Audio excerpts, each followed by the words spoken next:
নমস্কার, আপনারা দেখছেন টক টু বাংলা। আমি অভিষেক রয়েছে আপনাদের সঙ্গে এই মুহূর্তে যে গুরুত্বপূর্ণ খবর নিয়ে। বামেরা শূন্য, 2019-এর ভোটে শূন্য, 2021-এর ভোটে শূন্য, 2024-এর ভোটেও তারা শূন্য। কিন্তু তাদের নিয়ে রাজ্য রাজনীতির বিভিন্ন দল কখনো বলে বামেরা তাদের ভোট কেটেছে, কখনো বলে ওই পক্ষের ভোট কেটেছে।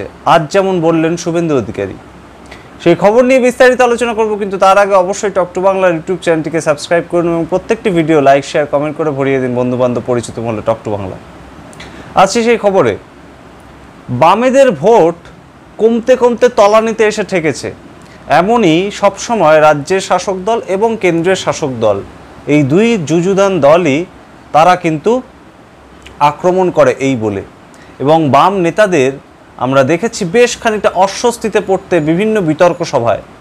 কিন্তু সেই বামেদের ভোট নিয়ে কখনো তৃণমূল অভিযোগ করে যে বামের ভোট নাকি রামে পরিবর্তিত হয়ে গিয়েছে, এবং যার জন্যে রামেদের ভোট অর্থাৎ বিজেপির ভোট ব্যাংক অনেকটা বেড়ে গিয়েছে। যেমনটা আমরা শুনেছিলাম 2019 সাল এবং 2021 সালের ভোটের রেজাল্ট বেরোনোর পর।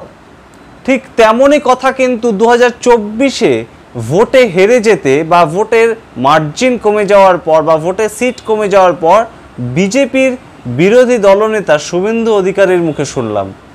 আজ 20শে জুন পশ্চিমবঙ্গ দিবস পালন করতে বা পশ্চিমবঙ্গ দিবস উদযাপন করতে বিজেপির কর্মীবৃন্দদের নিয়ে শুভেন্দু অধিকারী কিন্তু উপস্থিত হয়েছিলেন রেড রোডে, কলকাতার রেড রোডে। সেখানে এই সাংবাদিকদের প্রশ্নের উত্তর দিতে গিয়ে শুভেন্দু অধিকারী বলেন যে বামেদের ভোটের একাংশ তা তৃণমূলের দিকে চলে গিয়েছে এবং বামেরা নাকি ভোটে দাঁড়িয়েছিল তৃণমূলকে সাহায্য করতে। এমনই কিন্তু অভিযোগ করেছেন শুভেন্দু অধিকারী। এবং শুভেন্দু অধিকারী এখানেই থেমে থাকেননি, তিনি আরও সাথে জানিয়েছেন 95% মুসলমান মানুষ অর্থাৎ মুসলিম ধর্মাবলম্বী পশ্চিমবঙ্গের মানুষ তারা নাকি তৃণমূলকে ভোট দিয়েছে। শুধু তাই নয়, বামেদের যে নেতৃত্বরা বা বামেদের যে প্রার্থী বাছাই বিভিন্ন জায়গায় বিভিন্ন কেন্দ্রে, সৃজন ভট্টাচার্য থেকে ডক্টর সুজন চক্রবর্তী কিংবা দীপশিতা ধর কিংবা সায়ন ব্যানার্জি বা সব্যসাচী, প্রত্যেকেই বাঙালি হিন্দু এবং তাদেরকে নাকি বামেরা প্রার্থী হিসেবে বাছাই করেছিল হিন্দু ভোট কাটার জন্যে। এমনই কিন্তু দাবি করলেন রাজ্যের বিরোধী দলনেতা শুভেন্দু অধিকারী। সূত্র মারফত আমরা যা খবর পাচ্ছি, বামেদের বিভিন্ন জায়গার সমস্ত ভোট মিলিয়ে 5% ভোট, সামগ্রিক যা ভোট পড়েছে তার 5% মাত্র বামেরা পেয়েছে এবারে।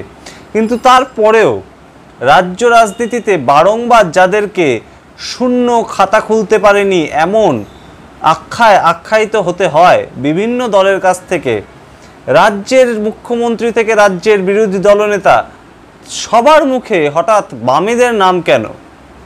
আমরা জানি না বামেদের পরবর্তী ভবিষ্যৎ পশ্চিমবঙ্গে কি, রাজনৈতিক দিক থেকেই বা বামেদের কোন স্ট্র্যাটেজি হতে চলেছে। তারা বারংবার বিভিন্ন স্ট্র্যাটেজি গ্রহণ করছে এবং মুখ থুবড়ে পড়ছে, এমন কথা কিন্তু বলাই যায়। কারণ পর ভোটে কিন্তু বামরা তাদের খাতা খুলতে পারছে না। সুতরাং খাতা না খুলতে পারলেও তাদের প্রভাব যে অস্বীকার করতে পারছে না রাজ্যের বাকি দুই দল, গুরুত্বপূর্ণ তৃণমূল কংগ্রেস এবং বিজেপি, তা কিন্তু আজ আবার স্পষ্ট করলেন রাজ্যের বিরোধী দলনেতা শুভেন্দু অধিকারী। গত 19 এবং 20শে জুন রাজ্যে ফলাফল নিয়ে কিন্তু বামেদের বৈঠক হয়েছে। কেন্দ্রীয় নেতৃত্ব এবং রাজ্যের নেতৃত্ব কিন্তু সেই বৈঠকে উপস্থিত ছিলেন এবং সমস্ত প্রার্থীদের নিয়ে বৈঠক হয়েছে। সূত্র মারফত আমরা যা জানতে পারছি, তারা কাটাছেঁড়া পর্যালোচনা করছেন যে কোথায় কোথায় এখনও তাদের গাফিলতি থাকছে জনসংযোগের ক্ষেত্রে। পরবর্তী দিনে 26-এর ভোটকে সামনে রেখে বামেরা ঠিক কোন স্ট্র্যাটেজি গ্রহণ করে সেই দিকে আমাদের নজর থাকবে, এবং আদৌ তারা 26-এর ভোটেও খাতা খুলতে পারে নাকি তাও কিন্তু একটা গুরুত্বপূর্ণ প্রশ্ন পশ্চিমবঙ্গের রাজ্য রাজনীতিতে। সেই সমস্ত দিকে আমরা নজর রাখবো। আপনারা দেখতে থাকুন টক টু বাংলা, সাবস্ক্রাইব করতে ভুলবেন না টক টু বাংলার ইউটিউব চ্যানেল। ধন্যবাদ।